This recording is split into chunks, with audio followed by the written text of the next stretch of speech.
دعویٰ یہ ہے کہ جناب سیدنا صدیق اکبر رضی اللہ تعالیٰ عنہ کی ذات اقدس کو اللہ نے بنایا ہی رسول اللہ صلی اللہ علیہ وسلم کی رفاقت کے لیے تھا۔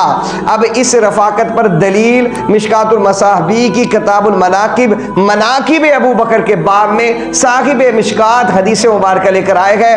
آپ فرماتے ہیں سیدنا صدیق اکبر رضی اللہ تعالیٰ عنہ کا وجود مسعود، آپ رضی اللہ تعالیٰ عنہ کی ذات اقدس اللہ رب العالمین نے آپ کو بنایا ہی رسول اللہ صلی اللہ علیہ وسلم کی رفاقت کے لیے تھا۔ وہ کیسے؟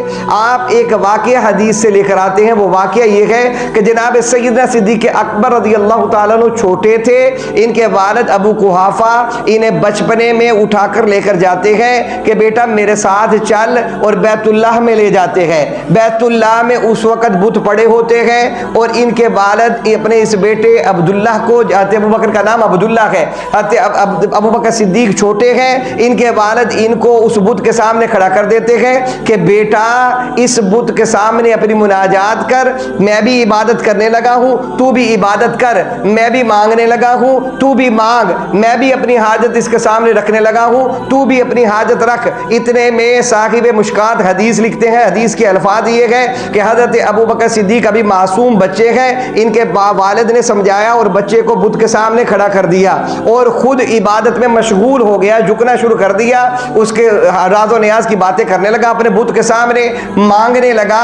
ابو بکر صدیق رضی اللہ تعالیٰ جو ابھی چھوٹے ہیں یہ بات کرنے لگے بت سے، تو کیا کہتے ہیں؟ صاحب مشکات الفاظ لے کر آئے ہیں کہ ابو بکر کہتے ہیں کہ اے میرے معبود، اگر تو معبود ہے تو مجھے کھانا دے، میں بھوکا ہوں۔ وہ آگے سے نہیں بولتا۔ پھر کہتے ہیں میں پیاسا ہوں، میری پیاس بجھا۔ وہ آگے سے پھر خاموش گئے۔ پھر تیسری بات کہتے ہیں کہ میرے بدن میں اچھے کپڑے مجھے چاہیے، مجھے کپڑے دے۔ یہ تین سوال کرتے ہیں، وہ بت آگے سے نہیں بولتا، جواب نہیں دیتا۔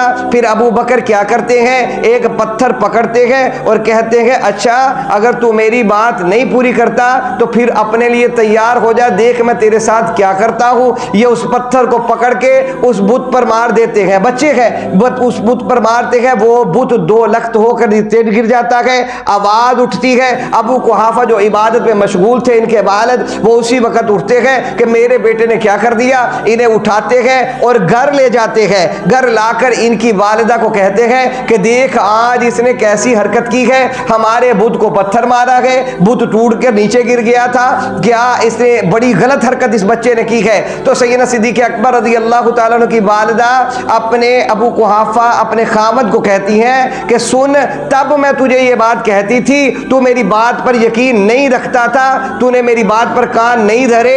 آج سن، جب یہ بچہ پیدا ہوا تھا اس وقت مجھے یہ صدا آئی تھی، یہ آواز آئی تھی، یا امت الخیر ابشرہ للصدیق اسمہ فی السماء صدیق بالولد العتیق ولمحمد صاحب و رفیق۔ یہ آواز مجھے آتی تھی جب یہ بچہ پیدا ہوا تھا، میں تجھے کہہ رہی تھی، تو میری بات ماننے کو تیار نہیں تھا۔ وہ الفاظ کیا تھے حدیث کے کہ ان کی والدہ کہتی ہے جب حضرت ابو بکر پیدا ہوئے تو مجھے آواز دینے والے نے یہ کہا تھا کہ یا امت الخیر، اے نیک بچے کی ماں، بالولد العتیق، تیرے پاس جو بچہ پیدا ہو رہا ہے یہ کوئی عام بچہ نہیں بلکہ جہنم سے آزاد کیا ہوا بچہ ہے۔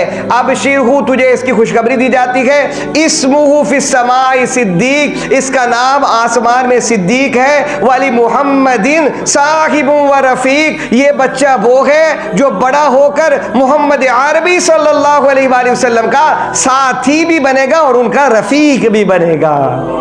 یہ مشکات المصابیح میں صاحب مشکات نے سیدنا صدیق اکبر رضی اللہ تعالیٰ عنہ کی ولادت پر حدیث مبارکہ لے کر آئے ہیں۔ تو معلوم یہ ہوا ابو بکر صدیق رضی اللہ تعالیٰ عنہ کو اللہ رب العالمین نے پیدا ہی رسول اللہ صلی اللہ علیہ وآلہ وسلم کی رفاقت کے لیے کیا تھا۔